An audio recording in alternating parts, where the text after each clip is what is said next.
This is a SandyBoy Productions podcast.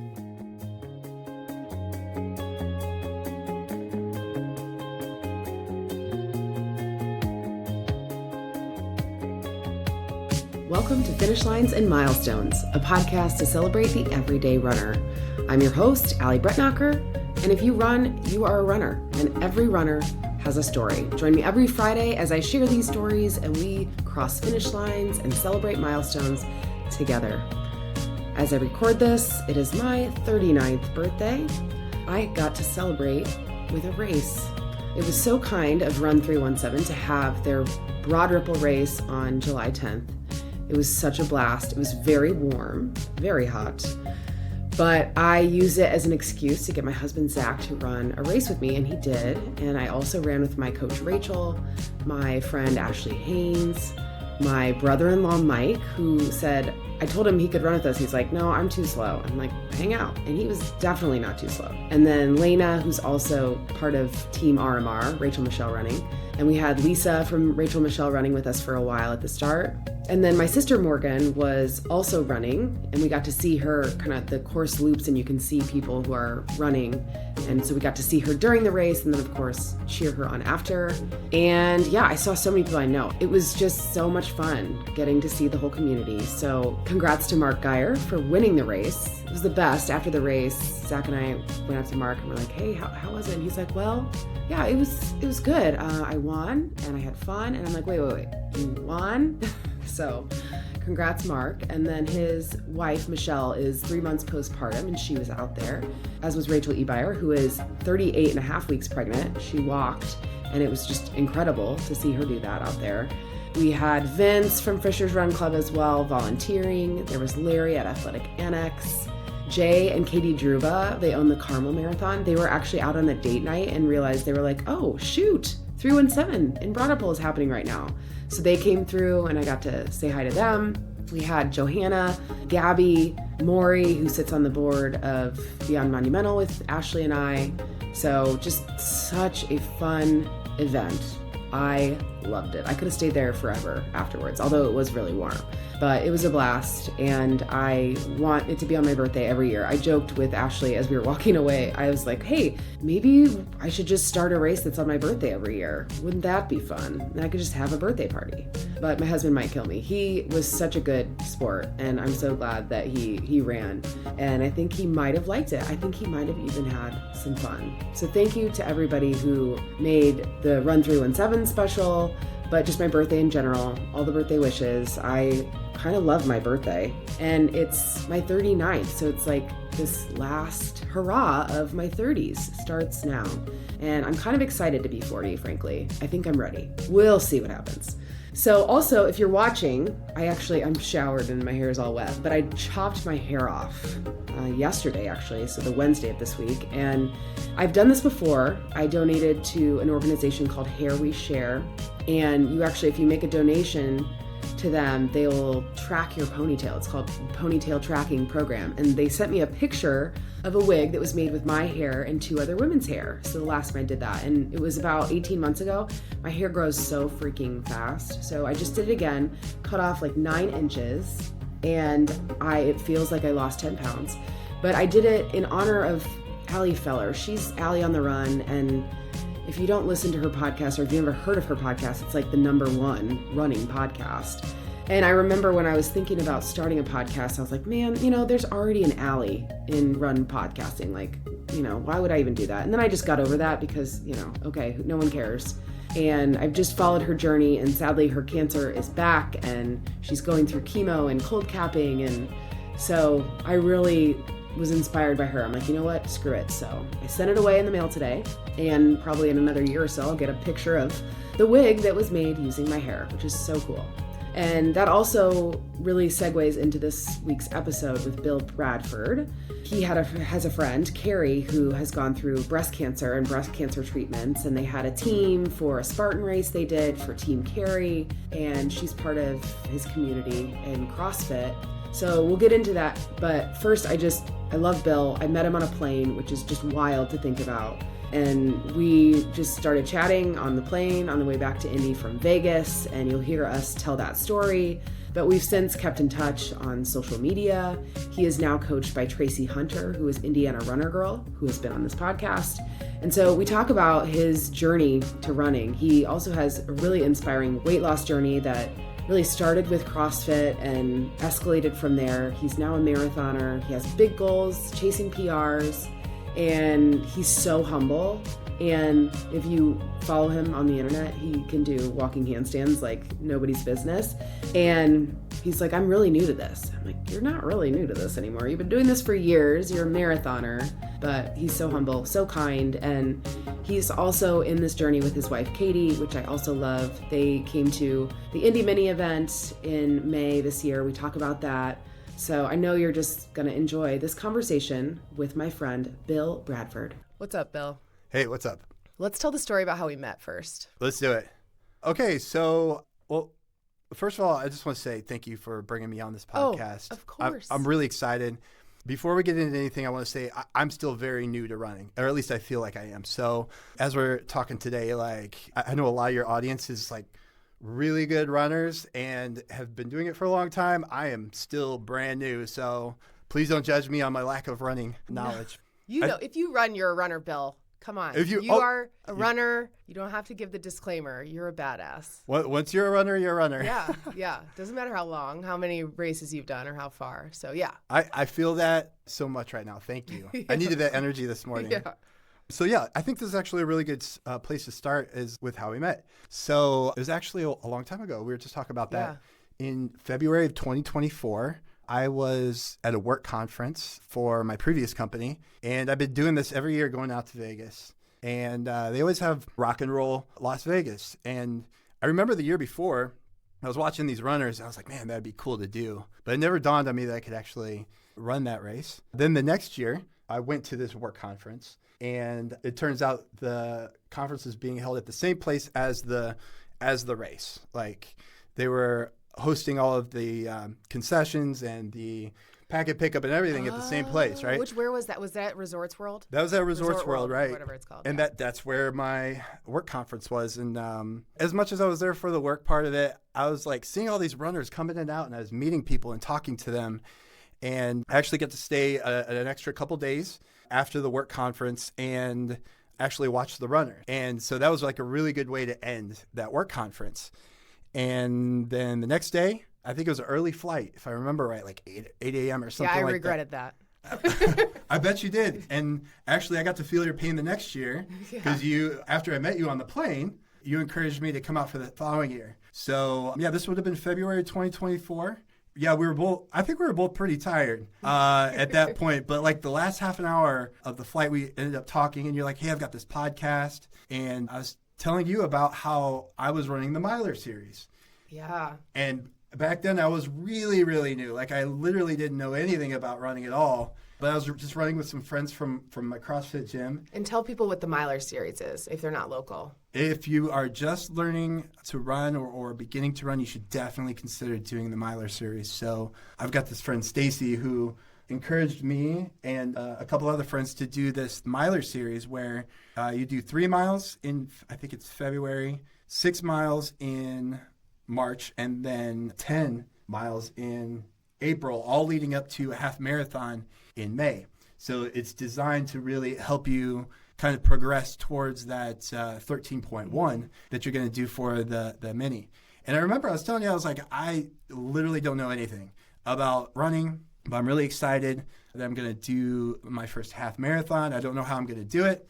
And I ended up doing it. But on this flight that we had back, I think we covered a lot of ground. I'm like trying to remember. I was delirious. And I just remember trying to convince you to do it. I'm like, you should totally do it. You should totally do it. And I did. Yeah. And so, here we are now. There's a lot of things that kind of led up to that point. Do you mind if I kind of get into my journey? Not at all. It's a great place to start. I think it's called a journey now. I didn't even know I was going through it at the time, but I think we could just back up a little bit and talk about, at a high level, over the past 6 years, I've been on this weight loss journey, and it's been really great for me. I'm 42 now. I started when I was 35, but I feel so much better. My injuries that I had from football have gone away, and my running times have gone way, way down. And my speed has increased, my endurance is better, and I think overall I'm just like operating much better as a human being. And I'm better at my job, I'm better spouse, I think, because of all these things. So when we take a step back, I started in 2019. I started CrossFit at this gym in Brownsburg. And I remember it was my 35th birthday. And I didn't really have any clear goals or anything. I just wanted to do it. But at the time, I was 245 pounds. And the thing that they do there is they measure your BMI, which is your body mass index. And at the time, I was 245 pounds and about 38% fat. And, at the time, they didn't tell me, that's not great. But I could feel it. Yeah. But I was like, well, I had taken this new job, and I was like, well, if I could do this consistently, maybe I could get somewhere. Mm-hmm. How did you find the CrossFit gym? How did you end up walking through those doors the first time? Like, did somebody tell you about it? That's a good question. So I had this job working for the government, and I was living in Brownsburg, and I drove by this gym a lot. And I was like, if I could ever get a job that had a little bit more flexibility, I might be able to do that. And so it was like a period of like a year or two where I was just kind of driving by this place. But you'd see people doing cool stuff. You'd see people running with weighted vests. Yeah. You'd see people, sometimes they'd be outside lifting weights, and so I'm like, man, I got to get in there. So I took a new job on May 6th of 2019, and I met Coach Zach, which you might know a little bit about because I was on that last podcast. Yeah. And that's how I found it. That's pretty cool. I'm impressed that you were just like, I got to get in there. Because for me, I did CrossFit for a short time with my husband when we lived in Bradford, and I really enjoyed it. But it was so intimidating to me. Like looking at people like lifting heavy weights and doing all this stuff, I was terrified to go. And I thought people were going to be like mean. I don't know why.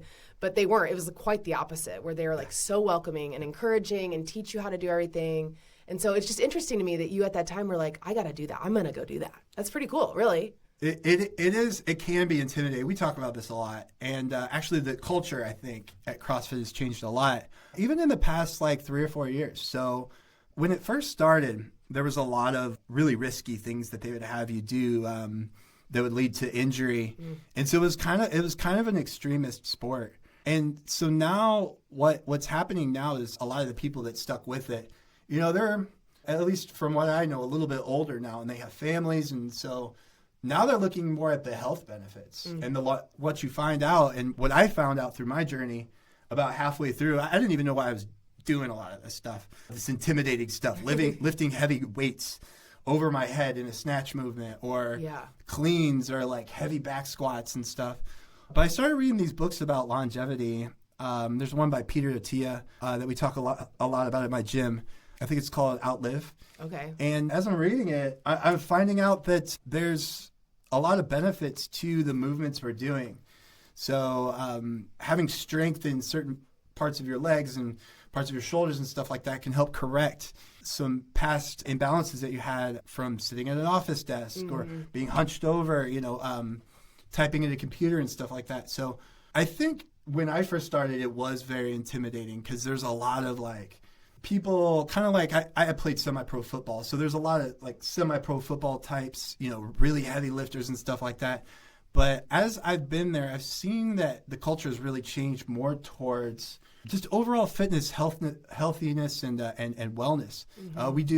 Sometimes we'll do clinics on diet. Metabolism, all of this stuff. It's really helpful to help you just, I think, function better as a human being. Yeah.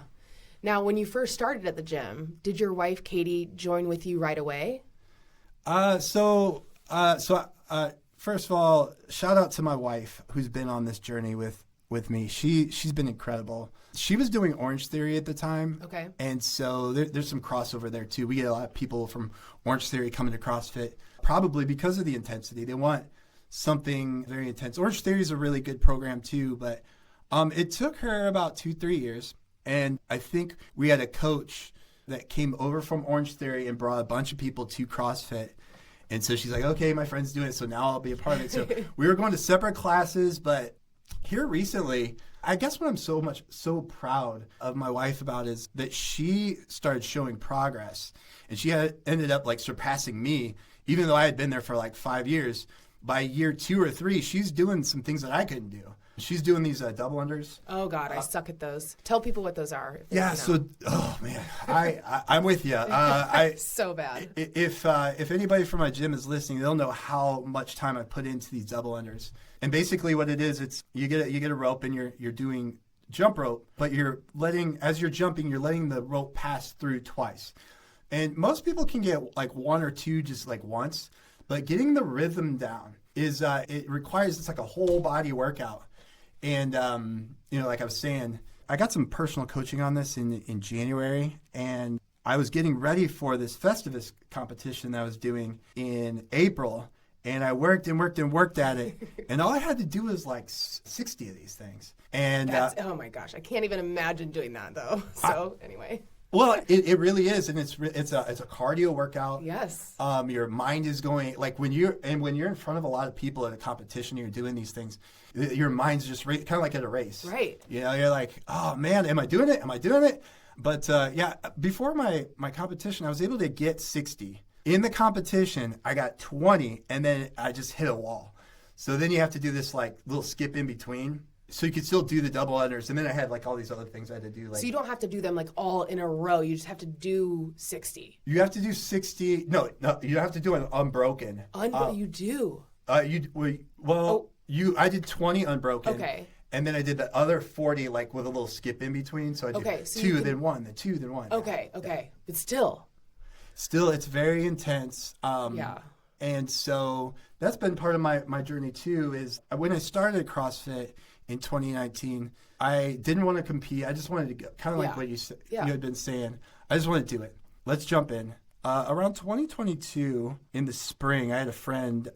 His name's Brock. He encouraged me to go out for this competition, and it was the Festivus competition. And I went out there. I did everything I could. I left it all out there, but I realized it's like, I'm probably 37 at the time. I'm like, man, I'm kind of old compared to all these people. I can only imagine. Yeah. Yeah. I mean, everybody's like in their 20s, and they're just leaving me in their dust, right? Yeah. But, and then the next year I did it again.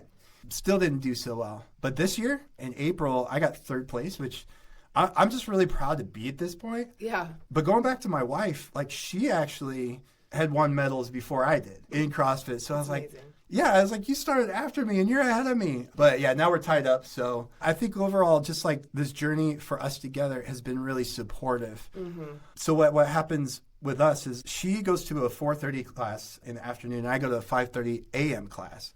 And so we're kind of hanging around different people and getting different coaches and stuff like that. But at the end of the day, if we have some extra free time, we'll be like, hey, it might be like, 3 o'clock in the afternoon or maybe even late in the evening, or even on a Sunday, we'll be like, hey, you want to go practice double unders or get ready for the Murph or something like that. Mm-hmm. So I think the best part about having a spouse and a partner on this journey with you is not only do you have like someone there to help you with diet, which is like, hey, like we could eat out today and get a lot of like unhealthy like oils or something like that in our food, or we could go to Jimmy John's or processed bread or something like that, or we could cook at home and like have some veggies and maybe some chicken or something like healthy off the grill. So we're constantly pushing each other. She's been a really great blessing. And coming back to what you're saying, I'm just really glad that she came over in 2023 and we were able to kind of like join forces. Yeah, that's so cool. I miss working out with my husband. Because before we had kids, we were in Bradford and we would go to the same classes, and it was fun. It was so fun to like have that community together. We also trained for a marathon together before we got married and ran a marathon together, which was a whole nother adventure.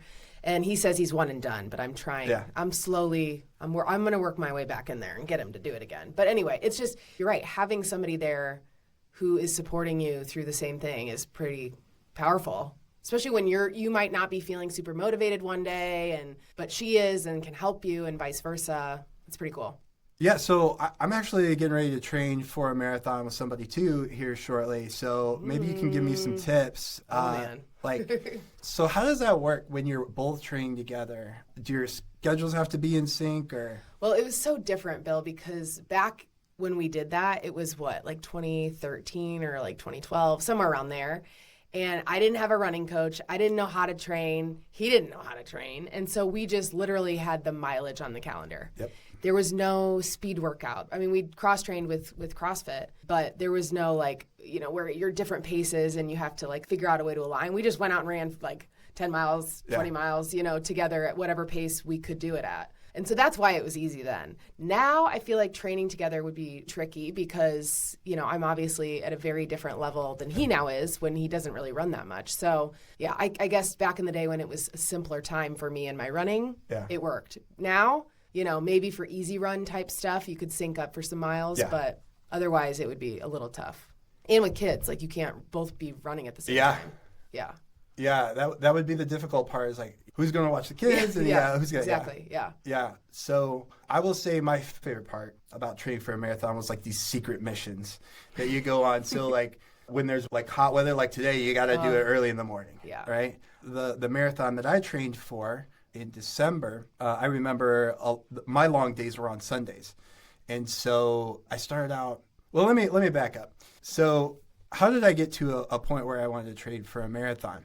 Yeah, I was thinking the same thing. Okay, yeah. Let's back up. Yeah. I also should mention, as far as just a boilerplate way to explain my journey, going back to how I started off at 245 pounds and 38% body fat. At this point, I have lost about 50 pounds of fat and gained about 15 pounds of muscle. So by 2024, about this time last year, I was down to 185 pounds and about 12% body fat. Damn. Yeah, it's a big shift for me. My pictures are looking different, but my energy levels are just off the charts, right? Yeah.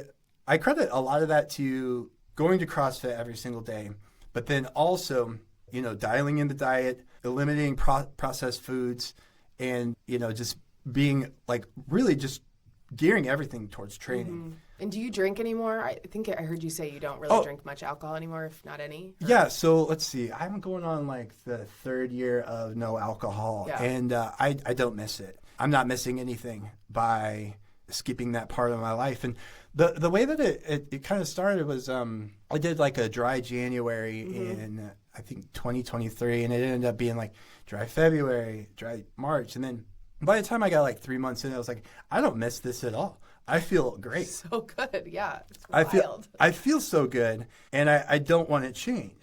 And so I really have not had any kind of desire to look in the rearview mirror and be especially when you have to be up at 5:30 in the morning every day, drinking a beer or two at this point, at the age of 42, it just doesn't appeal to me, especially when you have to lift heavy and do all these things every single day. So let me get into my running story, if you don't mind. So I think a good place to start would be in 2020, I started doing this 5K, this Colts 5K.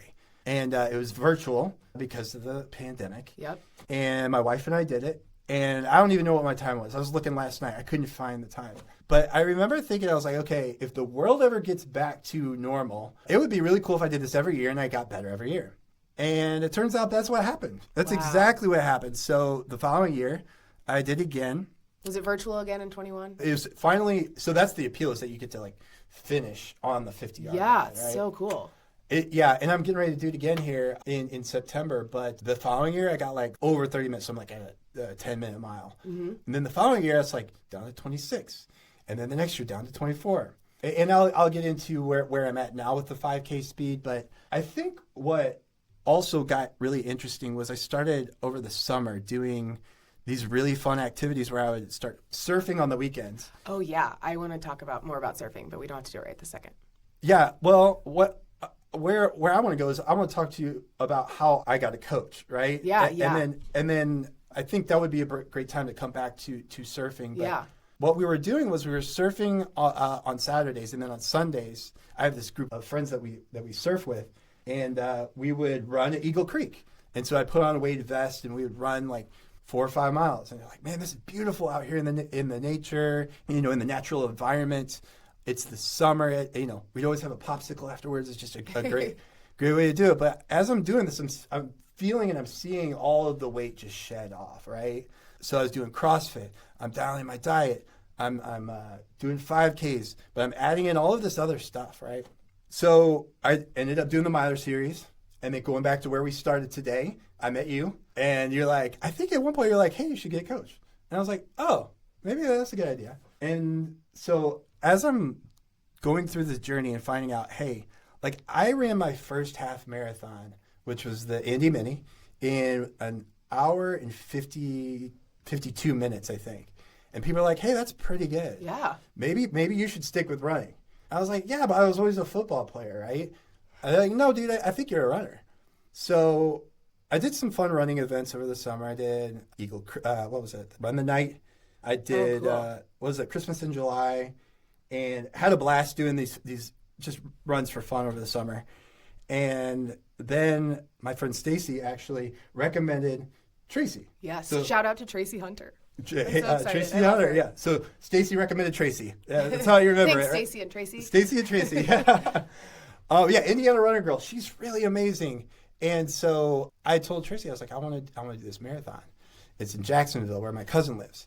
And she's like, okay, well, when is it? And it's like October. And she's like, well, the marathon's in December, but it's like October. She's like, you only got 3 months for this thing, right? I'm like, well, yeah, is that a problem? And she's like, that's a huge problem, but we're going to do it anyways. Yeah. Oh my gosh. What? I didn't realize that. I didn't realize that was a problem. Yeah. I told you I'm new at this. Yeah, right? you're like, I don't know. What do you mean? That's 3 months away. Yeah, no big deal. So she trained me up. Like I said, with a lot of secret missions over the weekends. Like every other week I was running 18, 20, 22 miles over here on the Monon. It would be November. It'd be really, really cold, but I'd suit up and wear those I don't know, what are those things called? Like the male leggings or whatever. Oh, yeah. I don't know. The Under Armour ones, yeah. And then I'd wear like body armor up top. And yeah, I would have to dedicate a good 3-4 hours on a Sunday to this. So yeah, anyways, long story short, your suggestion worked. Having a coach was amazing. I was able to do this marathon in Jacksonville. I finished in 4 hours and 15 minutes. My music cut out at mile 24. No. My watch and my music cut out at mile 24. So I'm like, it's hot. I'm in Jacksonville. It's like 77 degrees, and I'm like just ready to die. But I'm like, I'm not really like even aware of what's going on around me. I'm just running in a direction. Yeah. But you had asked about a funny story, so I'll share one. So I get to the end, and my cousin and my wife and my cousin's husband, they're all supporting me, taking videos as I cross the finish line. I do the big hurrah. There's some pictures of me crossing the finish line. And so I gave my wife a huge hug at the end, and we take a picture. And so we're walking towards the car, and my cousin looks at me, because she's ran like probably 5 or 6 of these marathons before, and she said, if you want to scream or shout or yell, just go right ahead. And I said, well, that's what I'm about to do. Because as soon as she said that, we're just a few steps away from the car, and my whole posterior chain starts locking up and twitching and just like spasming. So like my calves, my hamstrings, everything is just spasming out of control. And there's pictures of me somewhere where I'm just like, when is it going to stop? And my wife is like giving me snacks, and my cousin's husband is giving me water, and then my cousin's like coaching me through it. She's like, it's only gonna be 15 more minutes, I promise. 15 minutes? I'd be like, no, it cannot be that long. 15 minutes of excruciating pain. And then it went away. And I was like, well, that's not bad for the first marathon. I guess that's all that happened. And going back to the coaching thing, so she's been running a lot of these, and she had this whole thing kind of laid out at her house, because we were staying with her. The next day, she's like, here's what I recommend. So first thing we're going to do is we're going to walk on the beach the next day. So we did like a half-mile walk, and then I started running, and all of a sudden it felt better, because it's right on the beach in Jacksonville, right? Get the breeze coming off of there, and she's like, yeah, the sand is going to be really good for you. And she had all these like rollers out in her house, and then she's like, take a hot bath. So it was like a whole day of just recovery. And Sorry, wait, is this your cousin? Yeah, my cousin, sorry. yeah. Yeah.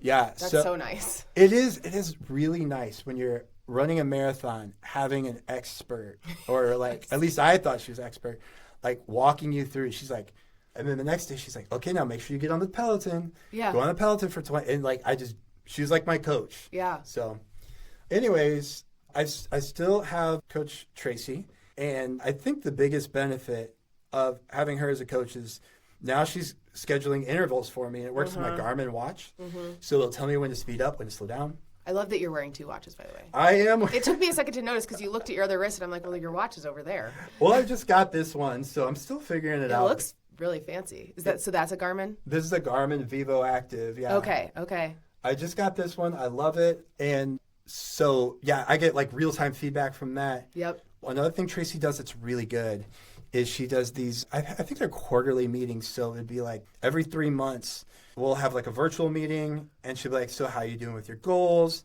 And, we make adjustments. So I think she tries to hide getting mad at me because I'll just spring stuff on her. I'll be like, oh, by the way, I'm running a half marathon. Oh, by the way, I'm going to run a 10K. Oh, by the way, I've been doing this 5K for 5 years. I got to get a better score. But that's when we make adjustments. And then she'll look over my data because it syncs with my data. And she'll be like, oh, it looks like you're getting close to the intervals that you want. And the last thing that I'll mention, too, that's a lot of fun is when it's a major event where she's got a lot of runners, she will have kind of like a little running party. So at the Monumental this year, she got everybody together, and we all took photos. There was probably like 10, 12 of us. And everybody that she coaches gets to have this photo event. We all have a big celebration, and then we go out and we do our best. And then she shouts everybody out on social media. It's just a really exciting thing, and it's another way to like just kind of be engaged in the running community. Yes, I love it so much. Yeah, it's so interesting. I thought coaches were reserved for like elite athletes, and that I would never coach. Yeah. I'm like, they have a coach. They're really serious about this. And then I forget I was introduced to somebody who then introduced me to my coach now, Rachel Cinders, and I remember her telling me about it. And at first I was like, no, I'm okay. I've done a lot of running. I don't need coaching.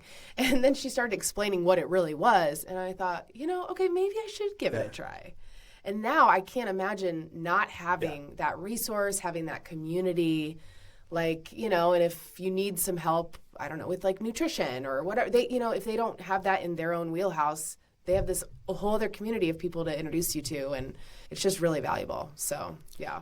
Well, and I think that's something that your podcast does really well, too. So on the way in, I was actually listening to the most recent one. Was there a guy from Fishers? With Mike? Alan? Yeah, he said, I'll never run a marathon. Yeah. And then he ended up running an ultra. Yeah. And then a marathon. Like, you went the ultra, then the marathon. Like, yeah. But, yeah, so what's fun about this, kind of to your point about community, is, as I'm doing this, there's this group of runners at the CrossFit gym, and we're all kind of rallying behind each other and all pushing each other. That's, ideas like the Garmin watch, right? Mm-hmm. Like, I got that from my group of friends that I see every day, and we're all trying to share tips on how to get faster, how to do better. Mm-hmm. And I think having that community really kind of solidifies, why you're doing this. And again, going back to the support, just having that supportive group really makes a huge difference. And I think I can tack on here. So ever since I've started this at the age of 35, I have yet to, with the exception of one event, not set a PR. I've been setting PRs for 5 years, right? That's so fun. I do want to talk about the time I didn't, but there's a good reason why. And there's actually a lot of reasons why. So maybe we can reverse back just a little bit. Yeah. To this year, we both did the Rock and Roll Las Vegas. Oh yeah. I did the 5K the first night and got close to a PR there, but I realized running it in the evening is a little different. It's so different. In the desert too. Yeah. I cannot get enough water or hydration when I'm in Vegas. I just can't. So do you hydrate like here in Indiana, like when you run, or do you? I've been doing a better job of it. Yeah. Okay. Why are you just like, you don't want to lose time, or sometimes you're just like, you go by the station, you're like, I don't want it, or? Yeah. Well, when I'm literally in Vegas in particular, every single aid station I would take. And if they had like water, and I think they did Mortal, which is I really love that brand of hydration. But I would do both. If they had both, I would take both, and I couldn't get enough of and I thought I hydrated really well leading up to it, but I just, in the desert, that dry heat, I just couldn't get enough hydration. So I feel like we were on the same wavelength on that one because I ran the 5K. I love the 5K. Made a mistake and I went and ate a bunch of donuts afterwards. And if anybody knows me, they know that I don't eat donuts, but that was a bad idea because I had a half marathon the next day. Yeah. And then I ate a bunch of oatmeal the next day. And so we could talk about no. on the half marathon this year in Rock and Roll, Las Vegas. I'm running and I'm getting dehydrated, but I also ate all of this oatmeal. And I'm just like, okay, I just want to make it through this race because I really, really have to go to the bathroom. Yeah. No. And I'm running, and then I hear behind me, "Hey, Bill!" And it turns out it's you. Yeah. And I'm like, "Oh, hey!" I think we were right before Fremont Street, and I was like, "Man, I am dehydrated. I have to use the bathroom, and it's late at night." And I'm just like, hey, how's it going? How's your race? And you're like, I gotta go. No, it's not like that. I was just like in a different plane of existence. Yeah, you were. Because for a second I was like, I don't know if he has any idea who I am. I knew exactly who you were. I was just like that tired. Yeah, no, I've been there too, for sure. So I did not get a PR that time. But I ran a 5K the night before, and then there was all of the nutrition and all of the obstacles. I was only like 30 seconds over. Amazing. I think so. For a night race, the first year I did Vegas, I'm trying to remember what year that was. I don't remember. But the first year I did it, it shredded me. I didn't know how to fuel when it's in the evening. I didn't know what to do during the day. Like my dad loves playing craps, and so if you're playing craps, you stand around a table. And so I'm like, okay, I know I can't stand on my feet all day. And then I didn't know what to eat and yada, yada. But I had a really brutal race the first time I did it. It was horrible. Like, I peed my pants at mile 11. And my body was like so gone. Yeah. And I mean, at least I didn't poop my pants. It could be worse, Like, I'm glad about that. But yeah. And so the next year that I did it, I did get redemption. Like, I had a much better race. But when I'm out there, I also have told my coach, like, this is not a race where I'm looking to PR. Yeah. It's for me not the environment to do that, at least personally, because I go out there and I have fun with my dad, and we go to the Eagles concert the night before the race, and so that has helped because before I was trying to go like really, really fast, and it's just hard. It humbles you that evening in that desert heat. You're just like, oh my gosh. You went to the Sphere before, right? Yes. This year, I remember you. And last year or whatever year I did it previously, they all kind of blur together. So you have like a night of entertainment before you go out and do this like really amazing epic thing. Right, it's a lot. Yeah. Maybe we could talk about that real quick. So if there was one race that was worth not PRing, this is it. Because if anyone out there has not done the Rock and Roll in Vegas, it is probably one of the most entertaining races. The Indy Mini is fun because a lot of local people come out, and you got cheerleaders and you've got like local organizations trying to hype up the event while you're on the track, which is fun. Yeah. But this one, it takes you to a whole new level. So you get to like mile 3 or mile 4 and you're like, okay, I just passed a DJ that was dressed up like an alien, and that was totally normal for all of these people. I remember that. Yeah. You're just like, cool. Yeah. Yep. There's like robots, and then I'm surprised there's not more of like the Vegas girls, you know what I mean, with like the feathers and stuff. Probably have been. Maybe I just missed it. But it's fun. You run by the Vegas sign. It's, yeah, that's right. Yeah. It's something. You watch the sunset in the desert because, it starts in the light when it's light. Oh, so that's another thing too. So, yes, I was dehydrated. Yes, I was exhausted. And yes, I didn't hit a PR, but I still felt pretty good doing it. Until I got to the end. And then when it was, you get that post-race like euphoria, right? At 13.1. And I'm just like, oh, I finally got to the end. But now it's like, 20, 30 minutes later, after that's gone away, it's like really, really cold. And I started shivering. Yes. And there was like a post-race party at the Belafonte, and I wanted to go, but I ended up just going back to my hotel room because I was like so cold. Did that happen to you? So it did. The first year, I remember I got so cold, and I bought a sweatshirt. And so then I'm like, okay, like I'll just do that again because I don't like doing gear check. I've had a bad gear check experience, and so I'm just like, I'm not going to worry about that. So I just, in my mind, I'm like, I will buy another sweatshirt. So this year I buy a sweatshirt, and they're different from last year. I don't know if you saw me share about this, but they have all the runner names on the back, which is so cool, except for the fact that they split them up into like 3 groups. So my dumbass didn't look at the signs, and I bought a sweatshirt that had all these names on it, but it doesn't have my name on it, which I don't really care, but it's not the cheapest sweatshirt. It's like $60, That's not cheap. I'm not like trying to, so anyway, I have a sweatshirt without my name, and I have one with my name on it though from year prior. And it was the best investment though, because putting on a sweatshirt after that, because I wait for my dad, and I was cheering my dad on and his cousin's sons, and so I was waiting around, and I knew I would need it. So, and they have hot chocolate at the end, and this year it tasted horrible. Oh, I bet. Well, I mean, you just got to mix it the right ratio. It tasted like hot water. It was disgusting. I was very sad. Disappointed. You fly all the way out to Vegas. I'm just thinking about that hot chocolate like the whole time. Yeah. Was there like at least a marshmallow or? No, nothing. No. It was, no. I'm like, if you're going to do hot chocolate, please tell the volunteers how to make the hot chocolate. It was bad. Yeah.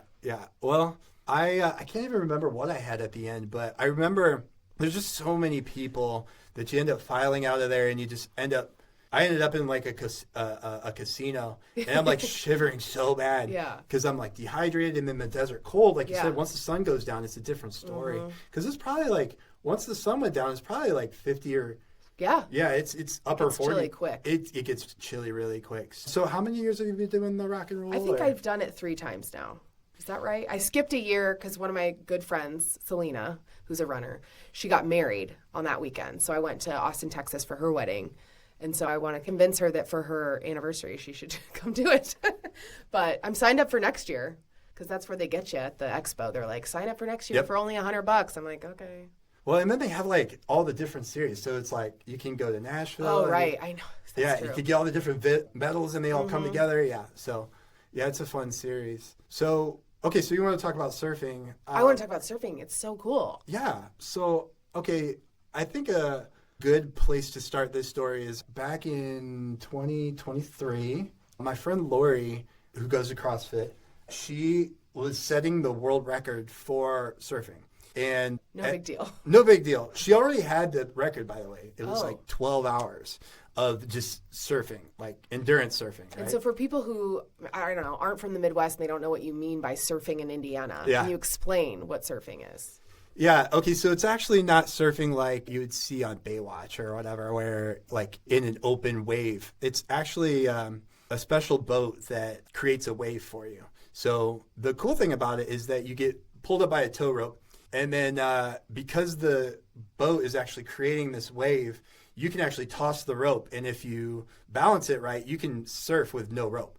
And so I think this is a fun place to reference about my story, because when I first started, again, I was a different body type, 245 pounds. And the whole first summer, I could not get up onto the water. Like every time, just being that big. And then also, I had a lot of like muscle imbalances. So like I got like a really strong back squat. But when it came to other types of exercises that require balance and stuff like that, I really, really struggled. Yeah. And so the whole first summer that my friend Lori is going for this record, she's surfing for like 12 hours and I'm surfing for none. But I'm just hanging out on this boat and I'm learning all this stuff. And where do you go? Geist or what? Yeah, so we go to Raccoon Lake, which is out in Rockville, which is due west of Indianapolis. It's about an hour and 15 minutes west of Indy. But she ends up setting the world record, I believe, at like 15 hours. And I got all of our friends from the CrossFit gym to go out there.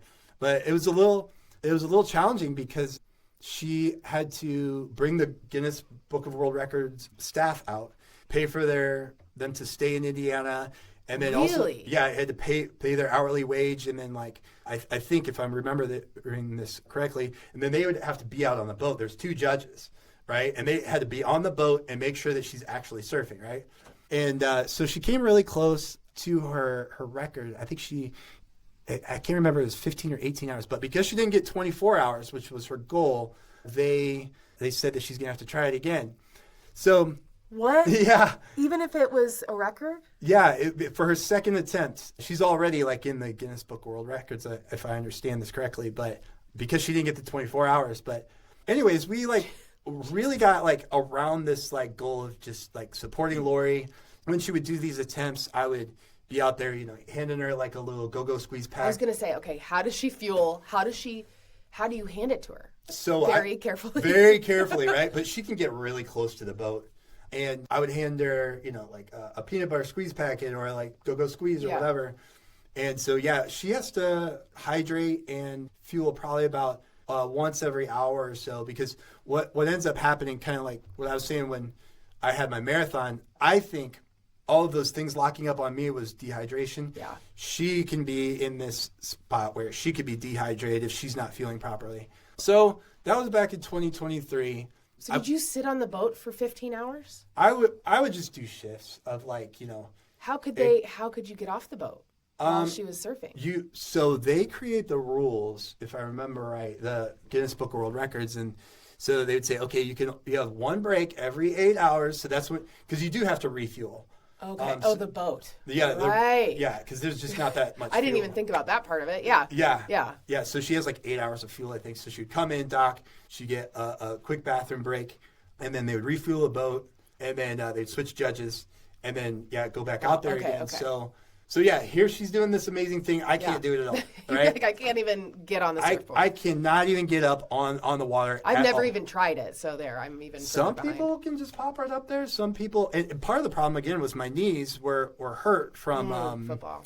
From football, all of this stuff. So the next year, I've got a friend who would go out there and support my friend Lori with me, and his name is Sean, and he does yoga. He's really good at yoga. So one day we're out there, we're making an attempt for the world record. And I said, hey, Sean, next time you go do yoga, let me know. He's like, yeah, okay, no problem. So I meet him out in Broad Ripple. Oh, okay. I think it's Broad Ripple Yoga is the name of it, if I remember right. And I get in there and I can't do anything once again. Like all these people are just so much better athletes and they can do all these like arm balances, and they can do just incredible stuff in this yoga studio. And here I am just like ready to pass out because it's 110 degrees. Oh, it's hot yoga too. It's super hot. But the interesting thing about this is I did yoga once on like a Monday. I did it again on a Wednesday. And then on Friday, I have to go out there and I have to try to get up on the water. And at this point, I'm kind of like, I don't even know if I like this anymore because everybody else is so much better than me. But I get up there and grab the tow rope, and it gives me one real big tug. And next thing I know, I'm on the water, and I'm feeling like this amazing sensation in my legs and in my core. And I'm like, this feels kind of like yoga. And next thing I know, I'm surfing on my own. And I credit a lot of that to, the consistent strength training, the yoga, the balance, all of these things are like tying together, and I'm finding out I can do things that I couldn't do before at a different body type. And so, surfing is definitely part of this journey, and I've been doing it for 3 or 4 years now, and it's really fun because we'll bring new people out and teach them. I think we've been getting better at teaching people how to do it. So, when you come out, it's not as hard to learn anymore because you've got experts that are kind of guiding you through it. Yeah. Wow. I'm just still like stuck on the fact that somebody could surf for that long. That's wild. It's really incredible. She's been doing it for many, many years, and she does it every weekend. And it is a really long time. I think if I remember right, she actually beat the male record, which is 8 hours, and she still has the record for 12 hours. But it's incredible. That's so wild. Well, that's cool. That's a really fun hobby too, to like something to do on the weekends, especially in this Indiana summer at this moment. It's like so hot. You have to be in the water. Does your wife Katie surf? Has she learned? Yeah. She's one of the ones that we taught last year, so she got up on the water too. That's awesome. But it's a new set of like muscle groups. So you can be a really strong person or someone with really good running skills or endurance. But you have to put it all together to get up on that water because it happens real fast. Yeah. Yeah. Oh, I know what I want to talk to you about next, if this is okay. This SandyBoy Productions podcast episode is brought to you by Relay Active. Relay Active has activewear for running, yoga, and workouts, and 1% goes back to animal rescue. This is a brand that I've actually been wearing for years, believe it or not. I found out about them originally through Lindsey Hein, the founder of SandyBoy Productions, her podcast, I'll Have Another, with Lindsey Hein. And Relay Active has supported her podcast, and I was influenced. I had to try this brand that's female-owned and founded, and Ann Mazer is the name of the founder. I'll probably need to have her on this podcast now, frankly. But I love the colors, the quality. Think sports bras, definitely ones with phone pockets. Tops, bottoms, like kids collections that match. They have this new summer collection that has starburst color that's gorgeous.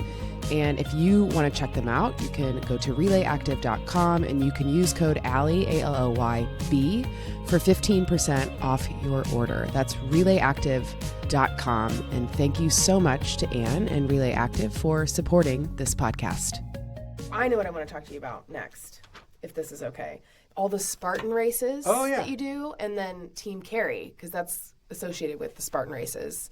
Okay, so this other really cool thing that you do is Spartan races, which I don't know what they are. Okay. So can you start and explain to me what a Spartan race is? Yeah, so a Spartan race is a lot of fun. And you can do it at a 5K, you can do it at a 10K, you can even, I think they have like a 20K. They also have, there's different options, right? Sometimes they do it at a stadium. So my first one was at Notre Dame. Oh, that's really cool. So it's up and down the stairs. Oh, and then, never mind. That sucks. Yeah, that's the hard part. It wasn't that bad. But there will be obstacles interspersed throughout. So sometimes it's a rope climb. Sometimes it's a sandbag carry. Do you know when you sign up for the race what the obstacles are going to be? Yeah, you do. And the more you do, the more you see the same things over and over. Yeah. This one that I did most recently was an outdoor one, and it's actually on a ski slope.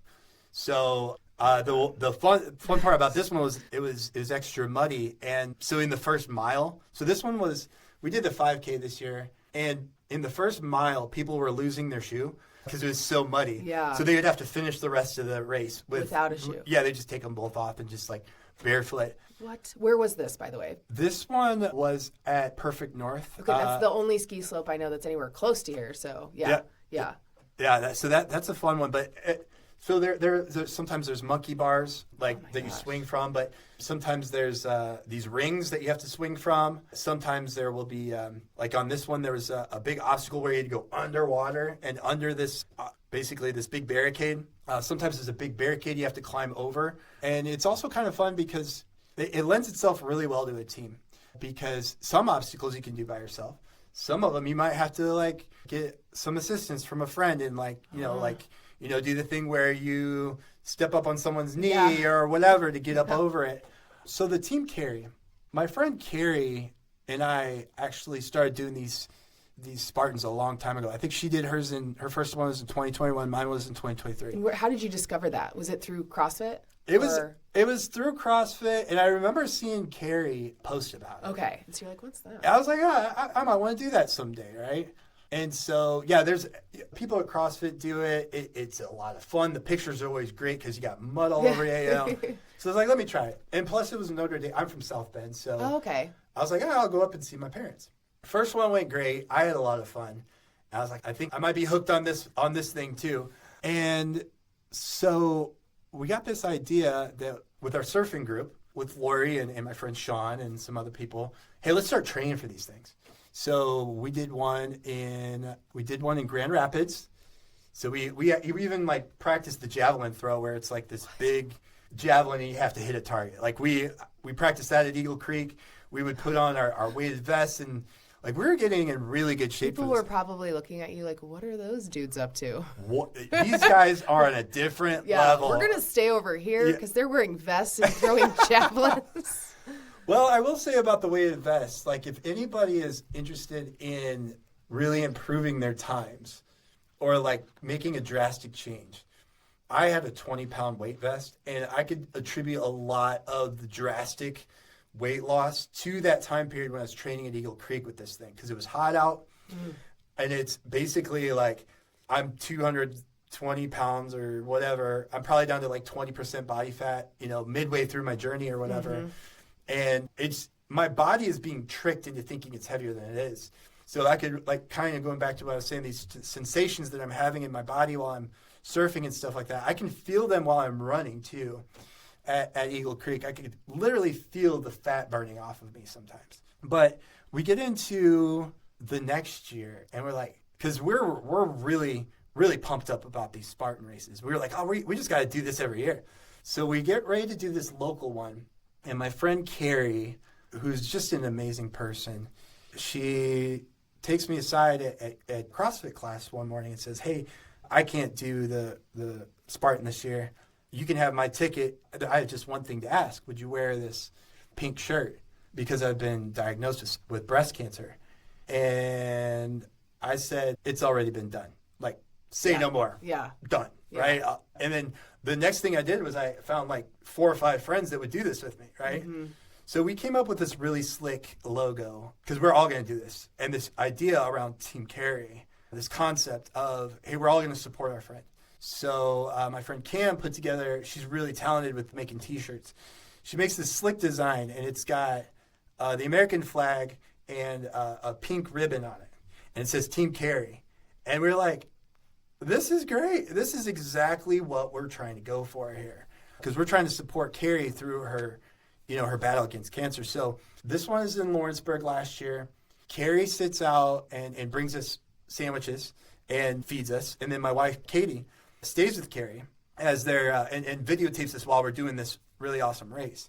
And so, yeah, we did the race, and we all had these pink wrist guards on that had the little pink ribbon on it to, basically encourage everyone and the awareness around breast cancer. Mm-hmm. And then at the end, once you go through the obstacles, there's this thing where you jump over this fire pit.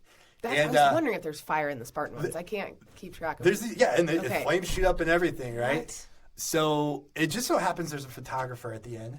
And we figure out, hey, let's all do a big jump at the end, right? So we get through it, and then we get to the end. We had a blast. We're all muddy. And I don't know what it is about the angle of that camera, but when we jump, it looks like we're jumping like 10 feet in the air. But we're like, okay, here we go. This is what we're going for. Team Carrie, she's going to go kick the crap out of this cancer, right? So we did it, and she was really thrilled with the fact that we're out there supporting her. And at the end, she says, hey, it'd be really cool if we do this again next year. I said, yeah, we're going to do this next year, and you're going to have beat cancer. And she looks at me, and she smiles, and she says, yeah, that's what we're going for. So I think this event was really good because it brought awareness to the CrossFit community. So I think we had a couple other events throughout the year, like a Saturday workout. We just made it a Team Carrie workout. Mm-hmm. And so people would come in, we bought these pink balloons, and I think this might have been in January. She's midway through her battle with cancer, and she hasn't beaten it yet. But she gave us a status update, and she's like, you guys, you guys are great. The support's been amazing. I'm still fighting it though, And then, we would check in with her. I think April, she came back to the gym. We didn't know a whole lot. But then in May, I texted her. I said, hey, so what do you think? Should we do another Team Carrie? And she's like, yeah, and I beat cancer. And so, yeah, I'm like, this is amazing. Like, we did something that helped out, at least in a small part. I think Carrie did all the work herself. But she got to do it this year with me. And this year we did the 5K. But we did that big jump over the fire pit. It was even better than the year before. It's a big dramatic way to celebrate, I think. That's so incredible. Carrie, you're amazing, if you're listening. Carrie, you are an amazing person, and you're an inspiration to all of us. So. Yeah, that's incredible. That's so, again, community is everything. That just makes such a difference. How many Spartan races do you think that you've done? Okay. How many are there? Are they all over the country? Oh, man. Okay, so I have a tendency to get maybe a little too into things, if you haven't noticed. So there are a lot, and I've done probably 5 at this point. So I got my wife to do this last one. I might have gotten a little greedy with the fact that she did this last one with us, because I found that there's one in France, because they have them all over. They have these all over the world. They have all over the world, and so I was like, "Hey, Katie, this one's in the French Alps. You want to do this one?" I was like, "Yeah, we could do this for our anniversary." And I almost had her convinced. I was like, "It's France. You love France. You love France. What? Let's go, right?" But we settled on Costa Rica. It's not a Spartan race, so to be continued. But yes, they have them all over. Yeah, that's amazing. Costa Rica sounds a little better. I mean, actually, I don't know. But if for an anniversary trip, I would say.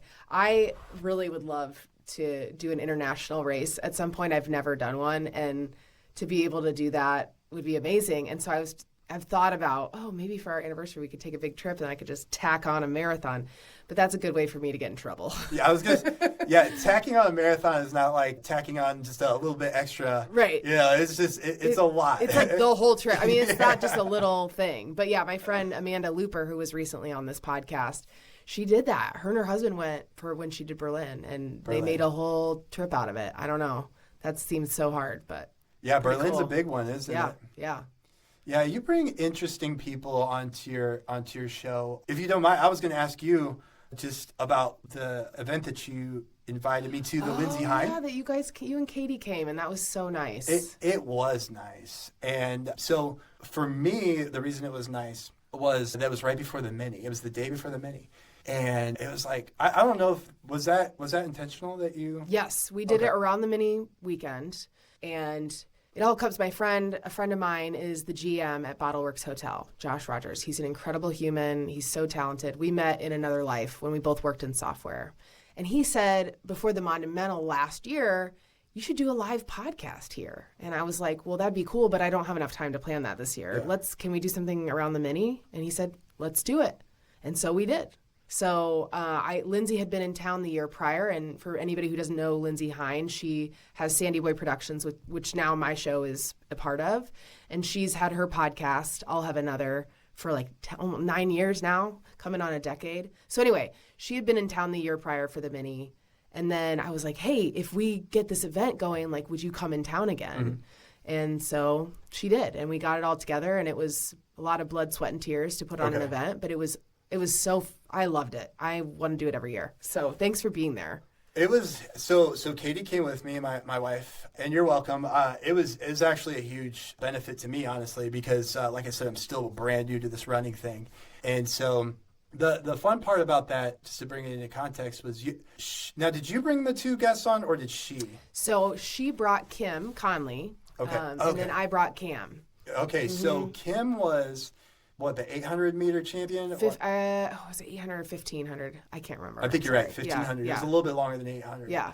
So she's kind of like a mid-range. She's not a sprinter. She's more of a, like, middle distance. Well, now she's done some distance, but yeah. She had this incredible, like, focus when you listen to her story about how she went from being, I think, 7th place to all the way to placing in 3rd place so she could get to the Olympics. And she basically, and I hope I don't butcher her story, but the best part about her story is, like, she thought she wasn't going to qualify, and basically she just closed her eyes and just, like, gave it everything she had to the point where she didn't even realize that she was catching up to all of these other really amazing athletes. And by the end of it, she was way ahead, and she had actually qualified just by, like, almost like giving up, like, inhibitions, if I remember right. Yeah. And so I was like, so that's kind of the mentality. That's why it was a benefit to me to be there, because that's the kind of speed that I'm going for now. Now that I'm working on 5K speed, I want to get, for this Colts 5K, like I said, I get better every year. I'm at a 21:07. I got 3rd place in a race in October. That was the first, in October. No, I'm sorry, that was in November, because it was the Gobble Gallop in April, right? Oh, okay. That was the first one I ever placed for. That's the PR I'm chasing right now, which is 21:07. What pace is that? That was just under 7. Under 7, wouldn't I it? want to say 6:59. Yeah, there you go. 6:50. Yeah, that's what I'm chasing right now. So I need that kind of, like, mentality. Mm-hmm. And I love this Colts 5K because it ends up on the 50-yard line every year. So what I do is once I hit the grass, because that's what I pretend that I have the football, and I'm just, like, going. Running. That's so great. Yeah, like it's the Super Bowl or something. Yeah. And the pictures always turn out great because I'm just giving it everything I've got. I need that kind of mentality that I'm getting to the point now where the PRs are harder to get. Yeah. Because I'm getting faster. And so, like, if I get a PR by, like, 8 or 9 seconds, I'm super happy because, like, the last PR was incredibly fast. Yeah. Before that. So Cam, on the other hand, for your event that you had with Lindsey Hein, there's a huge contrast between her kind of intensity and his kind of intensity because Cam was this guy who had run completely across America. No, around. Yeah. Around. It's crazy. Around, he did the perimeter. Yes. Yeah. How'd you find him? I was introduced to Cam, well, I think so Mishinga Misha Track Club is TJ Daly's club, and they put on events. And so the Full Mo is one of their events. Okay. And I think I ended up just seeing that Cam was doing this, like, because I follow TJ and MTC and just saw that he was going to run around the United States. I'm like, that's wild. And I had TJ on my podcast, and then that's what led me ultimately to being introduced to Cam and having him on the podcast. And so I'd had him on the podcast. And so when we were talking about who to have for this live event, Lindsey, she interviews pro athletes. Like, that's her jam. And for me, I'm like, I interview people who are not pros. Right. And like me. Like you. Yeah. And it's fun. And Cam is not a pro, no. But he ran around the perimeter of the United States. And so it just seemed like a good balance. So that's how I found him. And he's just incredible. He really is incredible. So a couple of highlights of that one. Did he start in Cleveland or he started in Indiana? He started in Ohio somewhere. I forget. Yeah, somewhere there.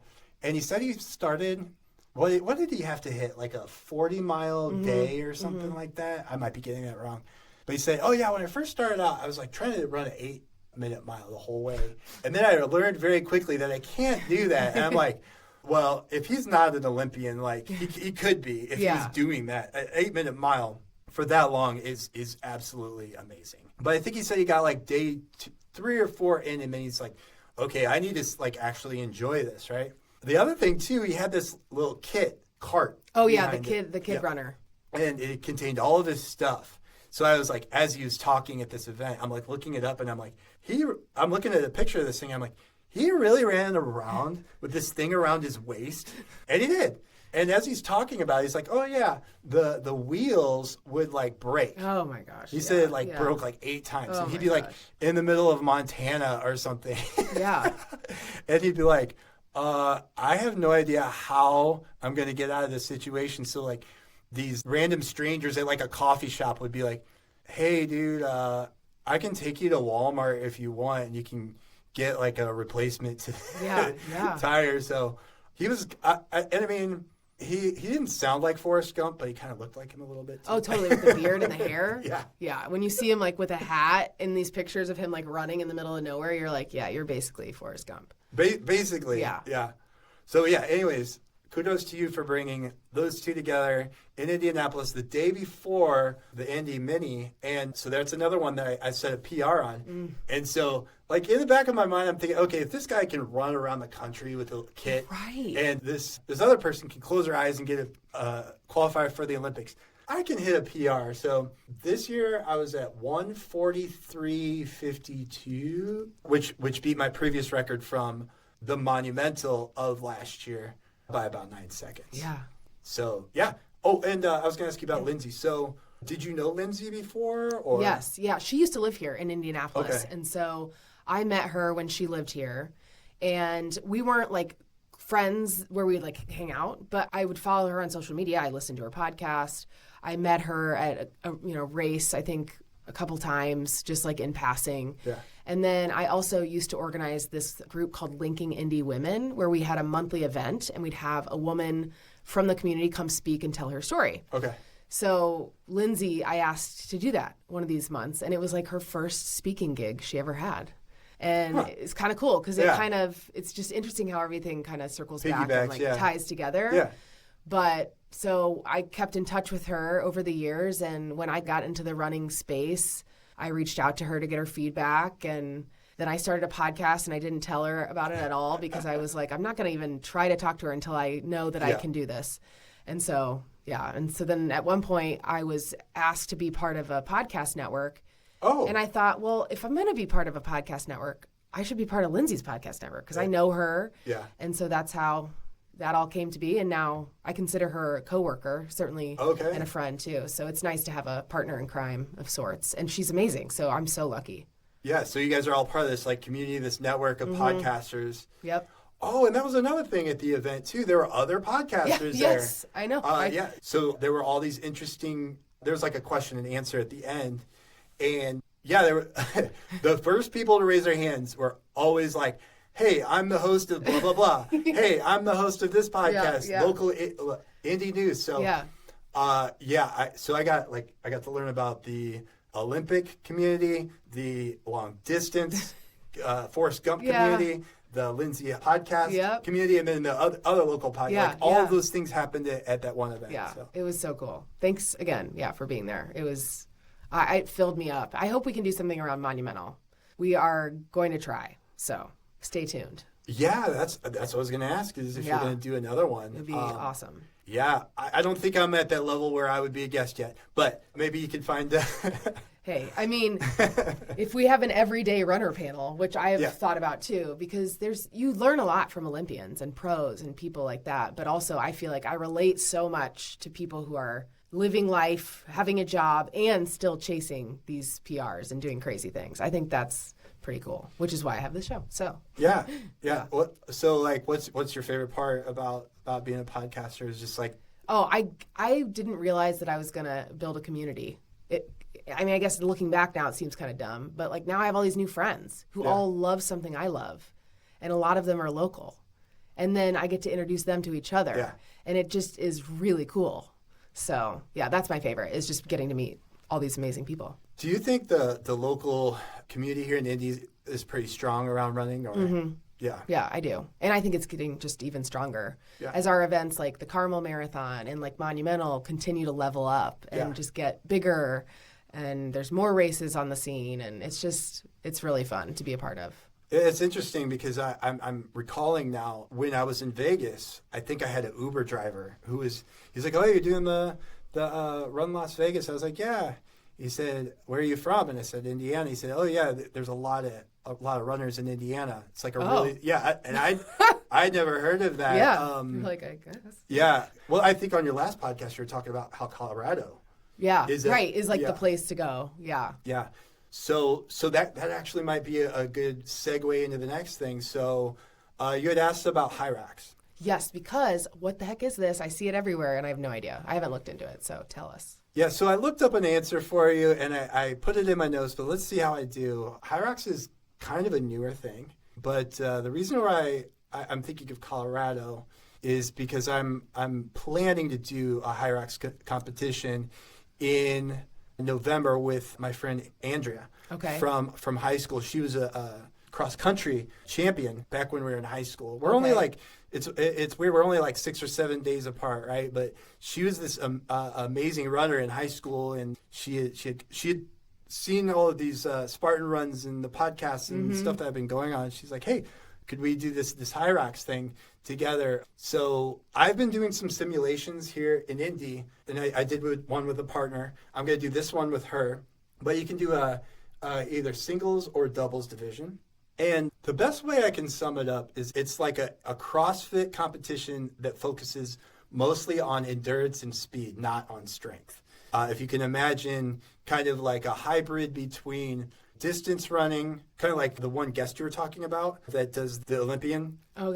Yeah, so everything is bookended, all of these stations, by a 1 kilometer run. So you start off with a 1 kilometer run. And then the first station would be rowing. So then you do like a 1,000-meter row. And when you have a partner, it's actually not bad because you just split it up 500 each. Yeah. And then you do a 1 kilometer run. And then after that, then you do a 1,000-meter ski erg.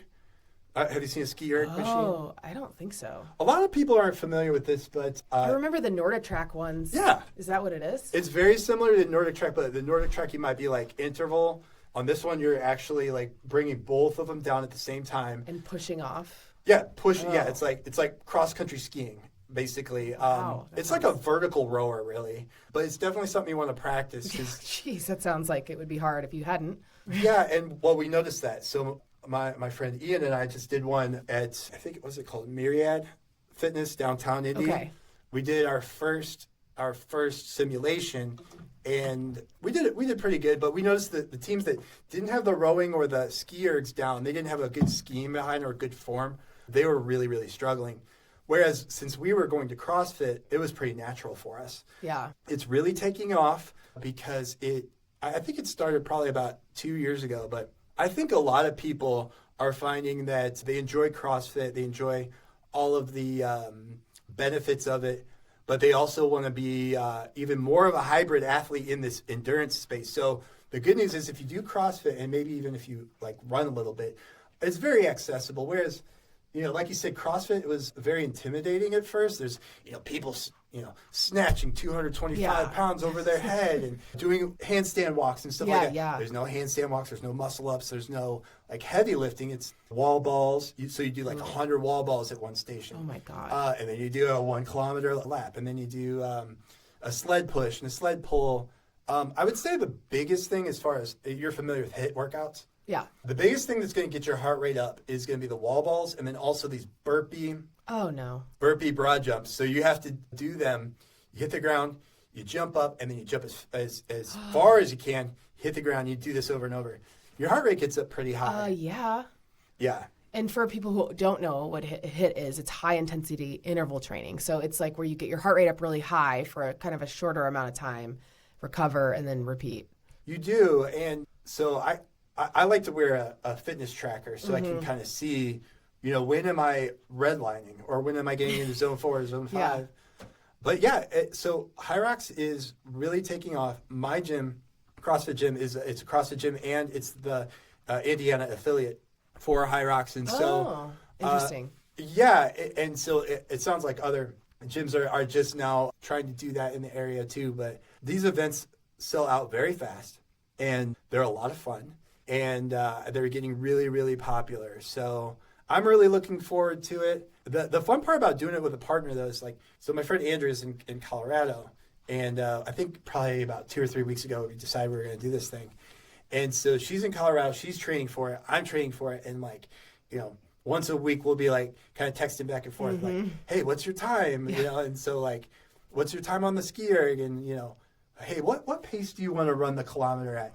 Well, I'm at about a 7:50 pace, when I'm sprinting. So we're trying to figure out how we're going to all do this together. And yeah, it's a lot of fun. But I was going to ask you about the HIIT workouts. So in the running community, do you see a lot of folks that are doing that kind of cross training with the running, or is there a lot of just strict running athletes? Well, I would say, a good running coach is going to incorporate cross-training for sure. And so today I told you asked me if I had gotten a run in, and I said, no, today on my calendar I've got Peloton. And so my coach has me doing a 30-minute, she just said a fun ride, just pick one. They have just good music basically. And then a 15-minute HIIT ride, which I'm already dreading. But yeah, so she'll program stuff like that for me. Or there's different types of running classes too on Peloton with interval stuff, or HIIT and hills where you'll do some sprint work and some incline. So yeah, it's not my favorite thing, cross training, because I love running so much. But I have realized, as I'm trying to feel as good as I can and as I'm trying to chase my best times, it's so important for me to do that kind of stuff. So yeah. Do you on the Peloton, do you having that screen there and then having the interaction? Because there's a coach there, right? That kind of coaches you through. Yeah. And tells you when to maybe kick it up a notch. Yeah. And it's all live. It's actually, most of it is on demand. Is it? Okay. So there are live classes available pretty much every day. Mm-hmm. I don't do live classes that often because I just like to get on the bike whenever I want and not be, have that dictated by somebody else.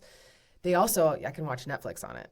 Oh, there you go. So if I have an easy, what's it called? A low impact ride, I'll just turn on Netflix. There you go. And just, not push myself. I just try to keep it, Do you have a show that gets you motivated to run? It's funny because I don't really watch shows that get me motivated, that are inspiring. Yeah. I watch shows that are mostly garbage TV. Just to because that's the time where I feel I can get away with doing it. Yep. And so it's entertaining and it kind of just takes my mind off of doing the work. And so it's if I have a interval workout, I'm not necessarily watching TV. It depends. I'll try to do it outside. But if I am doing it on the treadmill, I might still watch something else. But it's not something that's If I watch an action movie of some sort, it can be kind of fun because I'm like, okay, look at him run. I can do the same thing. Yeah. Yeah, exactly. Yeah. So that kind of reminds me of some races that, and maybe I'll still play the new card here. Some races that I do, sometimes I just want to do to complete. Yeah. So that may be the case for this next marathon that I do. But also, so there's this really fun event. It's Run the Night. Have you heard of it? I don't think I'm trying to decide if I have. I'm not sure. You said it was at Eagle Creek? It's at Eagle Creek. I did my first one last year. And so that one you have to wear a headlamp. And it's pitch black out. It was so hot, right?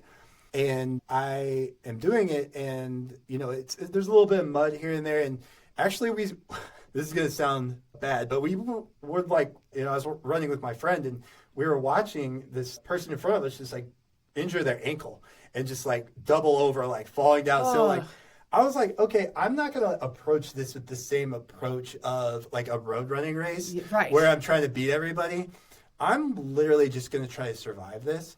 So when I'm running and listening to stuff, I might just listen to like Allie on the Run or like, like a podcast. Totally. Instead of like just like something like with a rhythm or a beat. Oh, actually, there's another thing I could bring up to you. So I went to a running clinic back in, I want to say March at the Runners Forum. Have you ever been to one? This one was a lot of fun. So when I went to this thing, the purpose of it was on running form. And so, shocker, they said, make sure your feet land perfectly square on the ground. Yeah. No pronating, no, and so I was like, okay, I should have known that. And then they also talked about like your what was it? Your not beats per minute, but cadence. Cadence, yeah. So it should be around 165. So one of the things they had us do was like actually pull out like a metronome. Yeah. And like just kind of like practice running in place at a beat of like I think 165. So I found out you can actually do that. Did you know this on Spotify? You know what I'm talking about? Oh, that you can search for songs that have the right beat? Yeah. I've never done it, but I knew you could. Yeah. Yeah, they said if you ever get bored and you like are sick of listening to the same songs, just go to Spotify and type in 165 BPM. And so then it's going to be like all the songs will just be the right tempo. Yeah, That's and you really can just smart. run to that tempo. Yeah. So going back to the community, the more you're around people that know what they're doing, the more tips and tricks you get. And so, those are two things that work for me. And it really depends on the purpose. Like I said, if I'm just trying to survive this run, I'll listen to a podcast. If it's going to be one that's like really intense, we'll go towards and really try to like focus on that cadence. Yeah. That's actually a perfect segue to the end of the podcast questions. Sure. Is there anything else we missed? No. I think we covered everything. Yeah, I can't. Look how long we've been talking. We've been talking it's like 90 minutes. 90 minutes. Isn't that wild? So good segue. 90 good minutes. 90 great minutes. So the first question that I ask everybody on this podcast is, what's your favorite running mantra and or song? So mine's probably going to be a little embarrassing, but I'm going to say it anyways. And I forget the movie. Was it Finding Nemo? Oh, Finding Nemo. Yeah. So there's this part where the little fish is saying, just keep swimming. Yeah. So I just like change it to my head. Change it to just keep running. You know what's really funny, Bill? What's that? My kid was literally watching Finding Nemo this morning. What? I swear. Like I was like, do you want to watch, we go through this argument every morning when she wants to watch something. And I'm like, okay, we've settled on Finding Nemo. There's a lot of wisdom in Finding Nemo. There sure is. It's great. Yeah. And then what about song? My favorite song. Okay. Or like one that you play to get you fired up. Like if it comes on, you're like, okay, like I'm going to run through a wall. Yeah. You know what's a good one is Thunderstruck by AC/DC. Do you like that one? Yes, except for the fact that the Pacers did not beat the Thunder. Yeah. Because they were playing it on, I could hear it. They were playing it in the stadium. Too soon. Yeah, too soon the day after. I know. We were recording this the day after the Pacers Bad timing, did not Bill. win. Bad timing. Jeez, way to talk about Thunder. Yeah. No, this that podcast song is going good, great until then. Until then. Now we got to go. Yeah. Well, I'm sure somebody listening will be happy that the Thunder won. I hope not. If you're listening and you like the Thunder, just get out of here. I don't care. Go Sports. Okay, so I'm going to go Sports, and I'm going to redeem myself because they played the Colts. Yeah. Too, and we talked a lot about the Colts today. We did. Yeah, Yes. so it's the Colts song.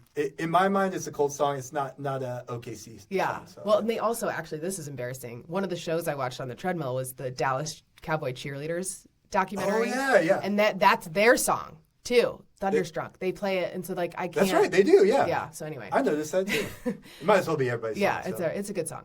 And then your next finish line and or milestone. So you mentioned the next marathon. So what are you training for right now? And maybe you could walk us through the PRs that you're chasing. Yeah.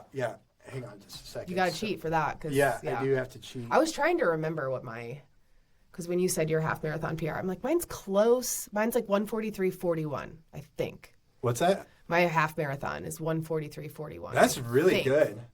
I think. That is really good. When did you do that? Thank you. Not last year, but the year before. Would that have been 23? Yeah, 2023. 2023? Mm-hmm. Because it was not the wind year, because 22, it was really windy at Monumental. Mm-hmm. And that was the first year I ever did the full marathon at Monumental. And it was so windy. And then that was just like, I'm trying to just finish for that year. And then half marathon PR. And then last year I got my marathon PR. Maybe you had a great wind pushing you the whole time. Yeah, that's why you got it. Yeah. Yeah. So I am chasing a lot of things, actually. And again, for those of you who don't have a coach, if you are considering getting one, I think this is a really good reason to do that. I have like 3 goals that I'm chasing, and it's a perfect time to do it because it's over the summer and there's a lot of really good races coming up here in Indy. So my 5K, I am trying to get it under 21:06. And yeah, like I said, that's the race that I've been doing and getting better at every single year. So I'm training on that, and we're doing a lot of intervals. So like short intervals too, like even 20 and 30 second. Pushes. Yeah, I'll do like 10 of them. Yeah, with like a little warm up in between or a little cool down. But yeah, it's a very, very quick interval and then I'm also doing it. So that's on September 6th. Okay. On September 12th, I think I'm doing the Geist. Oh, yeah. And that's a 10K. I am trying to get under 51 minutes, I believe, for that one. Okay. Under 51:24. And that'll be at about 7:40 paces when I'm pushing for. How hilly is the 10K course? So at the Geist, I think they said it was a little hilly, but you go right along the reservoir. Mm-hmm. They said it's beautiful. So it is. I've done the half marathon there a bunch of times. Oh, have you? Awesome. So that's a good one to go to. It is good, but it's hilly. So you're obviously doing all the right cross training for that kind of stuff, but you just might want to check the elevation for the 10K, because I don't know about the 10K, but yeah. I mean, people still PR Geist as their half marathon PR. Like, really? I think elevation can be a great change of muscle groups and stuff. So yeah, I like hills too. But yeah, I think the cross training will help. I think the intervals will help. But yeah, I'll check in to see what the elevation. It can't be nearly as bad as that one that is in October at Fort Bend. That one's gonna say that. Super hilly. I don't think it's that bad. I was just talking to the guy who started that race, and because it'll be the 30th year this year, and I think Geist is a lot hillier actually. So okay, so I'm in for some hills. Yeah, so I'm just fair warning. I'm not trying to like crush your dreams, because you're gonna get it, but just so you know. Yeah, at the running clinic they said, we talked about that. So I think they said you should. I mean, again, it's common sense, but you should, on a hill, that's what they said, most of your energy should be expended going uphill, and then you can kind of hit the brakes on the way down, because you don't want to gas yourself on the way down. That's the best way to do it. Yeah, totally. My last goal is Monumental this year. I want to do under 140. My last goal, my last was like 140, basically your time, 143. But I think if we have some good weather and I'm able to continue with my training program, which I am, I think I'll be able to hit that goal. And then the last thing is the Monumental the following year. That's when I think we're going to be training. Do the full again? Do the full. So, okay, nice. Yeah, this year's going to be more kind of shorter distances, improving times. Mm-hmm. And next year's going to be distance. So. I love that. Yeah. So exciting. It's very exciting. And I think the cool thing about doing all of this is that you also get to listen to your podcast while you're doing it, hearing about all these people that are really, really amazing and all the tips and tricks that they've learned too. Yeah, so I think it's been a really great benefit to listen to your show, and also thank you for having me on today. I really enjoyed being a guest. Oh my gosh, it was so fun, Bill. And it all started on an airplane. All started on an airplane. Well, thank you to everybody who's listened as well, and happy running. Hooray. Hooray. If you enjoyed this episode of Finish Lines and Milestones, please be sure to share with your friends, rate, review, share. Did I say share? And that's the best way to tell other people about this show. If you want to follow me on Instagram, I'm Allie, ALLYT, Brett, BRETT, Allie T Brett _runs. And you can also follow Bill. Bill is bill.bradford, BRADFORD 2. So you can see his crazy handstands. And so thanks for listening this week, and I'll talk to you soon.